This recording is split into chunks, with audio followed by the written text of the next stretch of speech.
میں آپ میں سے نہیں، خطیب تو ہوں نہیں، لیکن میں سوچتا ہوں کہ میں بھی مخاطب ہوں اور آپ سے اور اپنے آپ سے بھی، ہم دونوں گویا کہ ڈیبیٹ کر رہے ہیں، تبادلہ خیال کر رہے ہیں، چاہے وہ ایک دوسرے کے ساتھ اپنے مسائل کو شیئر کر رہے ہیں۔ ذرا غور کرنا، ہم حضور کے ہیں۔ دیکھو، اپنے آپ کو کوئی کچھ کہہ لے، اس کے کہنے سے کچھ نہیں ہوتا، کچھ حقائق ہوتے ہیں، کچھ ثبوت ہوتے ہیں، اس کے ذریعے سے فیصلے ہوتے ہیں کہ کون کس کا ہے۔ حدیث سے پہلے اشارے۔ نمبر 1، ہم حضور کے ہیں۔ حضور علیہ السلام نے فرمایا، نماز میں میری آنکھوں کی ٹھنڈک ہے، جعلت قرۃ عینی فی الصلاۃ، کہ نماز میں میری آنکھوں کی ٹھنڈک ہے۔ اب جو وفادار ہوگا ماں باپ کا، وہ ماں باپ کی آنکھوں کو ٹھنڈک پہنچائے گا۔ جو وفادار ہوگا حکومت کا، وہ حکومت کی آنکھوں کو ٹھنڈک پہنچائے گا۔ جو وفادار ہوگا استاد کا، وہ استاد کی آنکھوں کو ٹھنڈک پہنچائے گا۔ اور جو وفادار ہوگا نبی کا، وہ نبی کی آنکھوں کو ٹھنڈک پہنچائے گا۔ اب مجھے بتائیں، فجر کا وقت ہے، سردی کی طویل ٹھنڈی ٹھنڈی راتیں ہیں، جلدی سے بستر میں ہم سو گئے ہیں۔ اب نیند کی محبت کہتی ہے سو جا، بہت تھکا ہے، سو جا، بڑا مزہ آ رہا ہے۔ اور حضور کی محبت کہتی ہے اٹھ جا، الصلاۃ خیر من النوم۔ اب یہاں فیصلہ ہوتا ہے، ہم حضور کے ہیں یا نہیں ہیں؟ ہم حضور کے ہیں سے مراد وفادار ہیں کہ نہیں؟ ہاں، حضور کے ہیں یا نہیں ہے؟ تو اللہ اکبر، اگر نیند کی مان کے سو گیا تو پھر تو نیند کا ہوا، حضور کا کہاں ہوا؟ تو نیند کا ہوا۔ میں ایک بات ان علماء اور سادات کی موجودگی میں پورے چیلنج سے کہتا ہوں، بندہ صرف حضور کا ہو جائے، اس کو نہ قیامت سے ڈر، نہ جہنم سے ڈر، نہ جنت کی لالچ، نہ دنیا کی مصیبت سے لالچ، ہو جاؤ ان کے۔ اقبال جرمنی کی خاک چھاننے کے بعد کہتے ہیں کہ تو جنت اور جہنم کی بات کیا کرتا ہے، کی محمد سے وفا تو نے تو ہم تیرے ہیں، یہ جہاں چیز ہے کیا لاہو قلم تیرے۔ نعرہ تکبیر، نعرہ رسالت، سید امین القادری صاحب قبلہ، حضور سید امین القادری صاحب قبلہ، ماشاء اللہ سبحان اللہ۔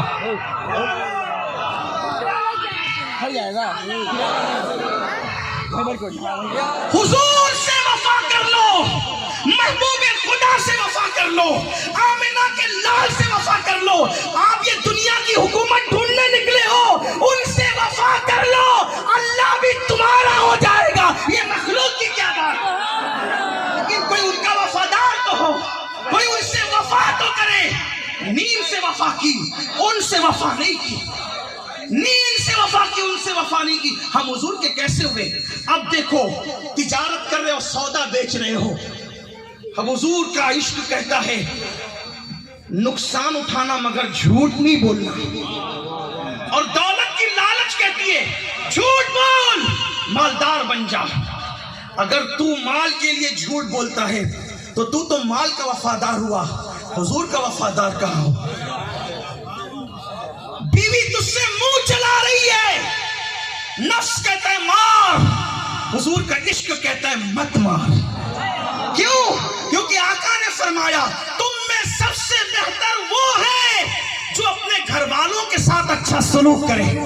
تسبیح پڑھ کے کوئی اچھا نہیں بن سکتا صرف، داڑھی رکھ کے کوئی اچھا نہیں بن سکتا صرف، ٹوپیاں پہن کے کوئی اچھا نہیں بن سکتا صرف، جو اپنی بیوی کے ساتھ، گھر والوں کے ساتھ اچھا سلوک کرے، اسے حضور اچھے ہونے کی سند عطا فرمائے۔ بیوی نے منہ چلایا، نفس نے کہا مار، گالی دے، حضور کے عشق نے کہا نہیں۔ حضور کی 11 بیویاں تھی، 11، اور 11 کے 11 بیگ زبان کہتی ہے حضور نے پوری زندگی میں اپنی کبھی کسی بیوی کو ڈانٹا تک نہیں۔ مار پیٹ کرتے ہو تو نفس کے وفادار ہو، حضور کے وفادار کا۔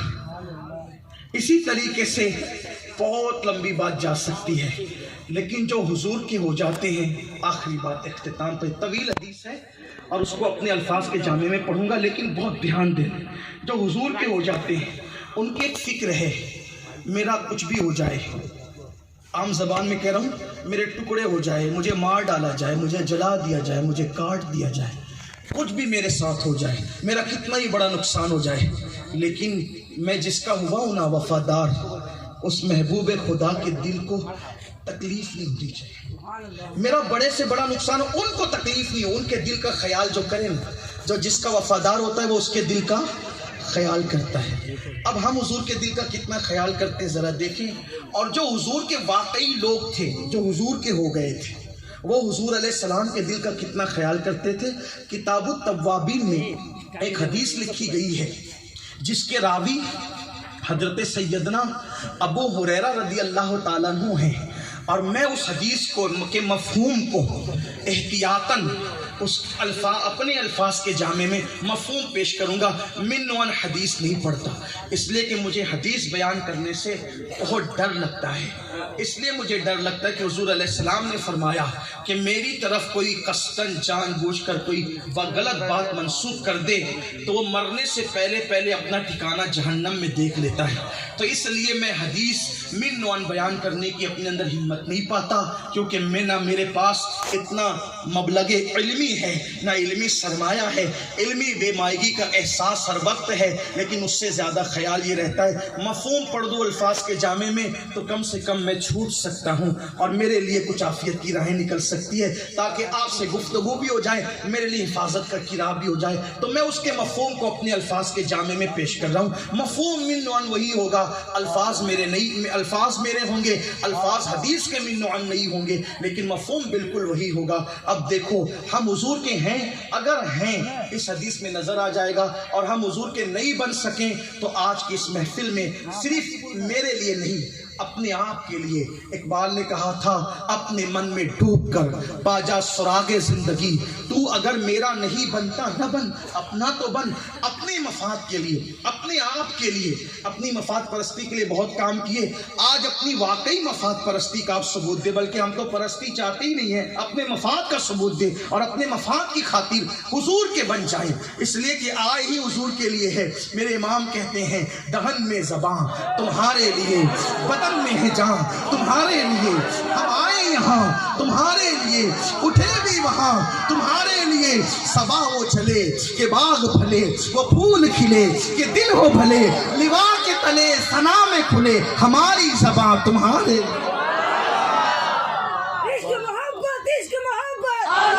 ہم حضور کے ہیں یا نہیں ہیں؟ جو حضور کا ہو گیا پھر وہ جنت کا متلاشی، اس سے ہونے کی ضرورت نہیں، پھر جنت اسے تلاش کرے، بس حضور کے ہو جائے وفادار۔ لیکن بہت کٹھن ہے، حضرت امیر خسرو نے کہا تھا بہت کٹھن ہے ڈگر پن گھٹکی، کیسے کہ بھر لاؤں مدوا سے مٹکی۔ یہ آسان نہیں ہے ان کا وفادار ہونا، اگر آسان ہوتا تو امیر حمزہ کا کلیجہ تھوڑی چبایا جاتا، ان کا وفادار ہونا آسان ہوتا تو خالد ابن ولید کے وجود کو چھلنی چھلنی نہیں کیا جاتا، اگر ان کا وفادار ہونا آسان ہوتا تو کربلا کا میدان بپا نہیں ہوتا۔ اللہ اللہ، نواسے ہیں نا ان کے نواسے، ان کے نواسے امام حسین جب نواسوں کو اتنا آزماتے ہیں، نواسوں کو، تو میری اور آپ کی اوقات کیا ہے، اپنی حیثیت کیا ہے؟ اللہ اکبر، واللہ یہ کربلا آزمائش ہے، وفا کی آزمائش۔ اور امام حسین نے بتا دیا کہ ناروں کا نام وفاداری مصطفیٰ نہیں ہے، نبی سے وفا کرنا بچوں کا کھیل نہیں ہے، نبی سے وفا کا مطلب یہ ہے اگر اشارے ابرو ہوتا ہے تو ہم شبیہ پیغمبر بھی قربان کرنا پڑتا ہے، 6 مہینے کا معصوم بھی دے دینا پڑتا ہے، 18 سال کا علی اکبر بھی دے دینا پڑتا ہے، 19 سال کے قاسم کو بھی قربان کر دینا پڑتا ہے، سب لٹا کر کے پھر خود سجدے میں سر رکھ کر کے پوچھا جاتا ہے او جانے جانا وہ تو بتا کہ تو راضی ہے کہ نہیں۔ وفا کی راہ اتنی آسان نہیں ہے، ہاں کہ داڑھی مڈا کر گٹروں میں پھینکتے بھی رہو اور نبی کے وفادار بھی ہو جاؤ، بیٹی کی شادی میں ڈی جے لگا کے ناچو بھی اور نبی کے وفادار بھی ہو جاؤ، یہ نہیں، نبی سے وفا ہوئی یہ شہادت گئے الفت میں قدم رکھنا ہے۔ لوگ آسان سمجھتے ہیں مسلمان ہونا، اور کہنے والے نے کہا بہت آسان ہے، بہت آسان ہے کافر کا مسلمان ہونا، بہت آسان ہے کافر کا مسلمان ہونا، بہت مشکل ہے مسلمان کا مسلمان ہو، آسان ہے کافر کا مسلمان ہونا آسان ہے، مسلمان کا مسلمان ہونا آسان بہت کٹھن ہے۔ ڈگر بن کھٹکی ان کے وفادار بنے وفادار۔ آئیے اس کا تصور ذرا کرتے ہیں۔ حدیث پاک میں سیدنا ابو ہریرہ رضی اللہ تعالیٰ عنہ فرماتے ہیں، حدیث پاک کا مفہوم ہے جو میرے الفاظ میں عرض کر رہا ہوں، کہ ایک جوان اللہ کے رسول علیہ السلام کی بارگاہ میں آئے۔ جوان تھے وہ، ابھی جوانی کی دہلیز پہ انہوں نے قدم رکھا تھا، جوانی کی دہلیز پہ قدم رکھا تھا، اور حضور کی بارگاہ میں سرا دی تھی۔ سرکار کی بارگاہ میں آئے، حضور سے آنکھیں چار ہوئی، حضور کی زیارت ہوئی۔ حضور اتنے خوبصورت تھے، اتنے حسن والے تھے، جو دیکھتا تھا وہ شیدا ہو جاتا، جو دیکھتا تھا قربان ہو جاتا تھا۔ امام فرماتے ہیں حسن تیرا سا نہ دیکھا نہ سنا، کہتے ہیں اگلے زمانے والے، جگمگا اٹھی میری گور کی خاک تیرے قربان چمکنے والے۔ اور کہتے ہیں کہ حسن کھاتا ہے جس کے نمک کی قسم، وہ ملیح دلارا ہمارا نبی۔ اور پیر مہر علی شاہ صاحب بھی حضور کا حسن یوں بیان کرتے ہیں، مخ چندر بدر شاشانی ہے، مت چم کے لاٹ نورانی ہے، کالی زلفت اکھ مستانی ہے، مخمور اکھی ان مد بھریاں، سبحان اللہ ما اجمل کا ما اجمل کا ما احسن کا ما احسن کا ما اکمل کا، کتھے میرے علی کتھے تیری ثنا، گستاخ اکھیں کتھے جاڑیاں۔ اور امام کہتے ہیں وہ کمال حسن حضور ہے کہ گمان نقص جہاں نہیں، یہی پھول خار سے دور ہے، یہی شمع ہے کہ دعا نہیں۔ ایک مقام پر کہتے ہیں وہ ہے لبہائے نازک ان کے، وہ ہے لبہائے نازک ان کے، ہزار جھڑتے ہیں پھول جن سے، ہزار جھڑتے ہیں پھول جن سے، گلاب گلشن میں دیکھے بلبل، گلاب گلشن میں دیکھے بلبل، یہ دیکھ گلشن گلاب میں۔ اے بلبل تو نے گلشن میں گلاب تو دیکھا ہوگا، لیکن کبھی گلاب میں گلشن نہیں دیکھا ہوگا۔ چیلنج ہے، ابتدا سے لے کر قیامت تک کسی گلاب میں کبھی گلشن نہیں ہوتا، ہمیشہ گلشن میں گلاب ہوتا ہے، ہمیشہ گلشن میں گلاب ہوتا ہے، گلاب میں گلشن نہیں ہوتا۔ لیکن اے بلبل، اگر آج تو کسی گلاب میں گلشن کو دیکھنا چاہے تو آمینہ کے لال کو دیکھ لیجئے، دیکھ گلشن گلاب میں۔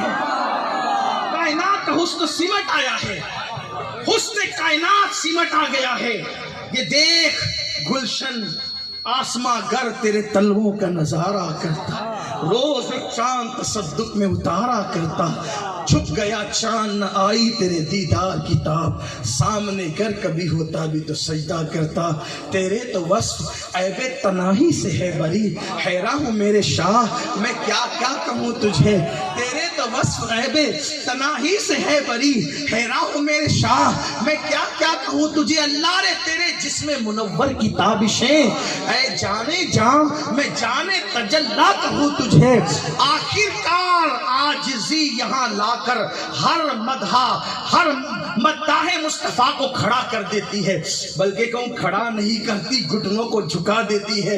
ہر مداح رسول اس منزل پر کبھی نہ کبھی ضرور آتا ہے، وہاں امام احمد رضا کو بھی آنا ہی تھا۔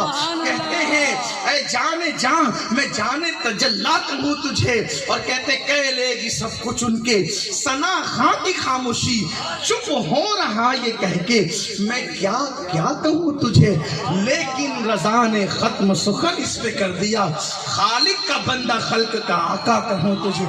میں کوئی باضابطہ شاعر نہیں ہوں، لیکن میں نے بھی نعت میں 4 مصرے اس طرح کہے ہیں کہ یا رسول اللہ افکار سجدہ ریز ہے، الفاظ ہے ختم، افکار افکار سجدہ ریز ہے، الفاظ ہے ختم، لکھوں میں تم کو کیا، میرا چلتا نہیں قلم، لکھوں میں تم کو کیا، میرا چلتا نہیں قلم، عنوان سب ختم ہے، تم ایسی کتاب ہو، تم رب کا انتخاب ہو، عزت مآب ہو۔ یہ 4 مصرے تھے، اللہ اکبر۔ تو ان کا حسن دیکھا اس جوان نے حسن دیکھا اور کہا کہ میں بھی کلمہ پڑھ کے مسلمان ہونا چاہتا ہوں، اور حضور نے ان کو کلمہ پڑھایا، وہ مسلمان ہو گئے۔ سرکار نے کہا جاؤ اپنے گھر جاؤ اور اپنے کام سے لگو۔ حضور اپنی امت کو بیکار نہیں دیکھنا چاہتے تھے، اس لیے کہ بیکار لوگ شیطان کا کھلونا ہوتے ہیں۔ گناہ کے اندر بیکاری بھی بہت بڑا کردار ادا کرتی ہے۔ آج میری قوم کے نوجوان لڑکے جو گناہ میں ڈوبے ہیں نا، بیکاری کی وجہ سے۔ کام سے لگو، یا اسٹڈی کرو، یا عبادت کرو، یا دنیاوی کام کاج کرو، کچھ بھی کرو لیکن کرو۔ خام ادھر ادھر بیٹھنے والے شیطان کے کھلونے ہیں۔ اور میں تو یہ کہتا ہوں ہمارا ہر جوان پڑھنے پہ توجہ دو، اس لیے کہ میرے آقا علیہ السلام نے 23 سال کی قلیل مدت کے اندر جو انقلاب برپا کیا تھا وہ خالص علمی انقلاب تھا، اور ہر دور میں مسلم امہ کو علم کی اور تعلیم کی ضرورت رہے گی۔ پڑھیے، اس لیے کہ ہم اہل سنت کا یہ موقف ہے کہ صرف مدرسے میں پڑھنا ہی عبادت نہیں ہے۔ اگر کوئی جوان اس نیت سے یونیورسٹی میں داخلہ لیتا ہے کہ میں اپنی قوم کا مسلم امہ کا نام روشن کروں گا، تو اس کا یونیورسٹی میں جا کر پڑھنا بھی اللہ کی عبادت ہے، اس لیے کہ اعمال کا دار و مدار نیتوں پر ہے۔ پڑھو، آگے بڑھو، جج بنو لیکن دینداری کے ساتھ بنو، ڈاکٹر بنو مذہب کی تعلیم کے ساتھ بنو، وکیل بنو مذہب کی تعلیم کے ساتھ بنو۔ آپ جانتے ہیں آج کل لوگ یہ سمجھتے ہیں کہ یار یہ مولانا لوگ صرف مدرسے کی بات کرتے، واللہ کوئی مولانا مدرسے کی بات نہیں کرتا، بلکہ آج تو جو ہے وہ ملا مسٹر کو جو ہے وہ تقسیم کر دیا گیا۔ آج سے 150 سال پہلے ہندوستان کی سرزمین پر لوگوں نے ایسا جج بھی دیکھا کہ ظہر کی اذان سے پہلے انگریزوں کی کورٹ کے اندر وہ فیصلہ دے رہا ہے، اور ظہر کی اذان ہوتی ہے، اس کے بعد وہ مصلی امامت پہ کھڑے ہو کر کے مسلمانوں کو نماز بھی پڑھا رہا ہے۔ آخر وہ جج کون تھا؟ اس کا نام آپ جانتے ہیں، اسی کو دنیا مجاہد آزادی علامہ فضل خیر آبادی کے نام سے جانتے ہیں۔ آج ہمارے جوان یہ بھی کہتے ہیں مولانا ہم کیوں پڑھیں، ہمیں نوکری نہیں ملتی۔ میرے عزیز، نوکری کے لیے مت پڑھ، اپنے آپ کو بہترین انسان بنانے کے لیے پڑھ۔ ضرورت بن جاؤ لوگوں کی۔ فضل خیر آبادی کو انگریز جج رکھنے پر کیوں مجبور ہو گئے تھے؟ کیونکہ ان کے پاس وہ کوالٹی نہیں تھی، اور وہ کوالٹی صرف فضل حق کے پاس تھی، اس لیے وہ ان مسلمانوں کے دشمن ہو کر بھی فضل حق کو جو ہے وہ اپنے یہاں رکھنے پہ مجبور ہو گئے تھے۔ یہ تو فضل خیر آبادی نے بعد میں جب آپ نے آزادی کے حوالے سے فتویٰ دینا چاہا اور جہاد کے مطابق فتویٰ دینا چاہا کہ انگریزوں کے ساتھ جہاد کیا جائے، تو تب آپ نے باضابطہ استعفیٰ دیا تھا۔ ان سے تنگ آ کر کے انہوں نے ہٹایا نہیں تھا، بلکہ کئی انگریز جج جو ہے فضل خیر آبادی کے شاگرد تھے۔ آپ کو کیا پتا ہے میرے آقا علیہ السلام کے پیارے دیوانوں، پڑھو، ضرورت بنو۔ لوگ نوکری کیوں نہیں دیتے؟ آپ تو چیٹنگ کر کے پاس ہوتے ہیں، آپ ڈگری کے لالچی ہو، صلاحیت پیدا کرو، ضرورت بن جاؤ۔ دیکھو ایک بات اپنی وہ گفتگو سے پہلے ایک پیغام آپ کو دینا چاہوں۔ آج ہم کہتے ہیں لوگ ہمیں مار رہے ہیں، لوگ ہمیں ملک سے نکالنے کی بات کر رہے ہیں، لوگ ہمارے ساتھ یہ کر رہے ہیں وہ کر رہے ہیں۔ میں کہتا ہوں کچھ نہ کرو، ضرورت بنو لوگوں کی، ضرورت، بوجھ مت بنو، ضرورت بنو، بوجھ مت بنو۔ اسی طرح نالیوں کے پاس اوٹے پر یہاں وہاں بیٹھ کر موبائل کھیلو گے تو بوجھ بنو گے۔ پڑھو لکھو، محنت کرو، مالدار بنو، علم والے بنو، دیندار بنو، ضرورت بنو۔ دیکھو آسان زبان میں سمجھاؤں، مکھی دیکھی کہ نہیں؟ اگر مسلمان نے مکھی نہیں دیکھی تو پھر کس نے دیکھی؟ کیونکہ سب سے زیادہ مکھیاں تو ہماری محلے میں ہوتی ہے نا، گندگی جو ہمارے یہاں ہے، تو مکھیاں تو مکھی، لیکن مکھی کہلاتی ہے، اس کی 2 قسم ہے، ایک ہے مطلقاً مکھی اور ایک ہے شہد کی مکھی۔ ٹھیک، یہ جو مکھی ہے ہم اس کو دوا ڈال کے مارتے ہیں، صحیح؟ وجہ کیونکہ یہ مکھی ہمارے کھانے پہ بیٹھتی ہے، مٹھائی میں بیٹھتی ہے، گندگی پہ بھی بیٹھتی ہے اور آ کے ہمارے کھانے میں بھی بیٹھتی ہے. ہمارا کھانا کھاتی ہے, کچھ تو کھاتی ہے, کچھ تو لیتی ہے. بیماریاں اس سے پھیلتی ہیں, وبائیں پھیلتی ہیں, جو کچھ بھی ہوتا ہے ہم اس کو مارتے ہیں. لیکن مکھی مکھی ہے, برادری ایک ہی ہے. ایک اور مکھی, اس کو کہتے ہیں شہد کی مکھی. حالانکہ یہ مکھی بیچاری بڑی امن و پسند ہے, کاٹتی نہیں. وہ شہد کی مکھی اتنی زہریلی ہے کہ کاٹتی ہے تو آدمی کو بے چین کر دیتی ہے, اپنا ڈنک اس کے بدن میں چھوڑ جاتی ہے. آدمی جب وہ چلاتا رہ جائے, جلن ہو جاتی ہے. لیکن حیرت ہے, یہ مکھی کاٹتی نہیں ہے, بڑی بولی بالی سیدھی سادھی ہے, مگر ماری جاتی ہے. وہ کاٹتی ہے پھر بھی پالی جاتی ہے. بڑے بڑے فارم لگائے جاتے ہیں, بڑے بڑے فارم لگائے جاتے ہیں, باغ لگائے جاتے ہیں, اس کے لیے کھانے پینے کا انتظام ہوتا ہے. وجہ کیا ہے؟ یہ مکھی بوجھ ہے, وہ مکھی ضرورت ہے. یہ مکھی بوجھ ہے, وہ مکھی ضرورت ہے. اور پتا چلا کہ بہت کہتے ہیں ہم امن و پسند ہے, امن و پسند ہے, پھر بھی مارے جا رہے ہو. ارے نادان, ہم جہاں صلح حدیبیہ والے ہیں وہیں بدر و احد والے بھی ہیں. ہر جگہ اس طرح کی باتیں نہ کیا کرو, لوگ کچھ نہ کر سکیں گے, صرف لوگوں کی ضرورت بن جاؤ. شہد کی مکھی نے بتا دیا, میں لیتی نہیں ہوں, میں دیتی ہوں تو پالنے پہ مجبور ہے. اور دوسری بات شہد کی مکھی نے بتا دیا, کیا بتایا شہد کی مکھی نے, پیغام کیا دیا شہد کی مکھی نے, لیتی نہیں ہوں دیتی ہوں. دوسری بات, گندگی پہ نہیں بیٹھتی, گندگی پہ نہیں بیٹھتی, پھولوں پہ بیٹھتی ہوں. اس لیے زہریلی ہو کر بھی لوگ پالنے پہ مجبور ہے. مسلمانوں, جب تک تم گناہ کی گندگی پہ نہیں بیٹھتے تھے, جب تک تم عبادت کی خوشبو پاتے تھے, دنیا تمہیں پالنے پہ مجبور تھی. نعرہ تکبیر, نعرہ رسالت, مفکر اسلام, انجمن گلشن نوری, انجمن گلشن نوری. سبحان اللہ, سبحان اللہ. زنا کی گندگی پہ بیٹھنا بند کرو, گانوں کی گندگی پہ بیٹھنا بند کرو, بدکاری کی گندگی پہ بیٹھنا بند کرو, ماں باپ کی نافرمانی کی گندگی پہ بیٹھنا بند کرو, بند کرو اس گندگی پہ بیٹھنا. آؤ نعتوں کے گلستان کی خوشبو حاصل کرو, آؤ درود و سلام کی خوشبو حاصل کرو. اللہ اکبر. لوگ پالنے پہ ہاتھ جوڑیں گے, آپ نہ جانا ہمارا ملک کو چھوڑ کر, اس لیے کہ آپ سے تو ساری بہاریں ہیں. اللہ اکبر. ہم جب تک یہ آپ کہتے دھرنا دیں گے, یہ کریں گے, وہ ہمیں اپنے آپ کو بدلنا ہوگا. ان اللہ لا یغیر ما بقوم حتی یغیر ما بانفسہم. اللہ کسی قوم سے اس وقت تک نعمت نہیں چھینتا جب تک کہ وہ قوم خود ایسے حالات پیدا نہ کرے. یہ ملک ہمارا ملک ہے, ساری زمین ہماری زمین ہے. اللہ اللہ. اور ہندوستان تو خصوصیت کے ساتھ اپنا ہے. کیوں؟ کیونکہ میرے عرب کو آئی ٹھنڈی ہوا جہاں سے, میرا وطن وہی ہے, میرا وطن وہی. عرض کر رہا تھا, میرے آقا نے فرمایا اس جوان سے, اے جوان جاؤ اپنا کام کرو. یہی کہہ رہا تھا. میری مجبوری یہ ہے, میں کوئی باضابطہ خطیب نہیں, اس لیے میں کوئی فن کے ساتھ نہیں تقریر کرتا. میرے دل میں جو آتا جاتا ہے بیچ بیچ میں بولتا رہتا ہوں, پھر توفیق ہوتی ہے تو پلٹ کر آ جاتا ہوں, ورنہ تقریر اسی پہ ختم ہو جاتی ہے. تو کجمج بیانی سے کچھ پریشان مت آپ نہ ہوا کریں, جو ہے وہ پھر لوٹ کر میرے ساتھ آ جایا کریں جہاں میں آنا چاہتا. تو عرض کر رہا تھا کہ اس جوان سے کہا کہ جاؤ اپنا کام کرو. اس جوان نے اس کی کریم آقا, بندہ پرور آقا, میرے کریم آقا, میں آپ کو چھوڑ کے جانا نہیں چاہتا. اب اگر کوئی کام بھی دینا ہے تو آپ ہی کام عنایت فرما دیں. اور پھر میرے آقا نے ان کو اپنے پاس رکھ لیا. کبھی وہ حضور کی بکریاں چرانے جاتے, کبھی حضور کے اونٹ چراتے, کبھی بکریوں کو چارہ ڈال دیتے, کبھی کچھ کبھی کچھ کبھی کچھ کام سے لگے رہتے. حضور علیہ السلام کبھی کبھار ان کو کسی کو بلانے بھی بھیج دیتے. ایک دن وہ جوان جو حضور کے ہو جاتے ہیں, یہی عنوان ہے, جو حضور کے ہو جاتے ہیں, ان کی فکر کیا ہے, ان کی سوچ کیا ہے, ان کا انداز کیا ہے.